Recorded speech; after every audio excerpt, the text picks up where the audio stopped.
అనంతపురం నగరంలోని పాపంపేట కళ్యాణదుర్గం రోడ్డులో జుడియో బట్టల షాప్ వద్ద ఈ దారుణ సంఘటన జరిగింది. ప్రతిరోజు కూరగాయలు అమ్ముకుంటూ జీవించే చంద్ర అనే వ్యాపారి అక్కడ ఇద్దరు వ్యక్తులు మద్యం మత్తులో తీవ్రంగా గొడవ పడుతుండటం చూశారు. మానవత్వంతో స్పందించి ఇక్కడ గొడవ పడకండి, ప్రశాంతంగా వెళ్లిపోండి అని వారికి నచ్చచెప్పే ప్రయత్నం చేశాడు. అయితే మద్యం మత్తులో ఉన్న ఆ ఇద్దరు వ్యక్తులు మాకే బుద్ధులు చెప్తావా అంటూ చంద్రంపై తీవ్ర స్థాయిలో విరుచుకుపడ్డారు. ఒకరు పట్టుకోగా మరొకరు చంద్ర ఛాతిపై బలంగా విచక్షణ రహితంగా పిడుగుద్దులు కురిపించారు. ఛాతిపై తీవ్రమైన దెబ్బలు తగలడంతో చంద్ర అక్కడికక్కడే కుప్పకూలి ప్రాణాలు విడిచాడు.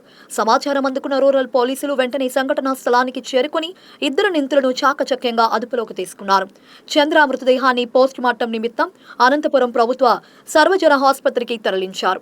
మంచి చెప్పబోయి ప్రాణాలు కోల్పోయిన చంద్ర కుటుంబానికి న్యాయం చేయాలని స్థానికులు డిమాండ్ చేస్తున్నారు. 6 గంటల క్రితము కళ్యాణదుర్గం రోడ్డు జుడియో పక్కన శేఖర్ అనే వ్యక్తి కూరగాయలు అమ్ముకుంటా ఉంటాడు.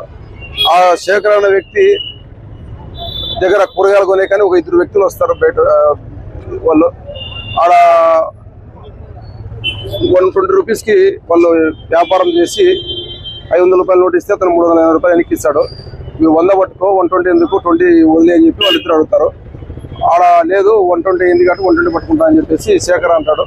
కూరగాయల అతను కొనేకి వచ్చిన ఇద్దరు వ్యక్తులకి కూరగాయల అతనికి గలాట జరుగుతూ ఉంటే మధ్యలో చంద్రశేఖర్ అని ఒక వ్యక్తి ఇక్కడ ఈ ఏరియాలో ఉన్నతనే విడిపించకపోతే ఆ విడిపించబోయే వ్యక్తిని ఆ ఇద్దరు వ్యక్తులు ఎవరైతే కూరగాయలు కొనేకి వచ్చారో ఆ ఇద్దరు వ్యక్తులు ఈ చెస్ట్ మీద గుద్దడం వల్ల అతను ఇక్కడ చనిపోవడం జరిగింది.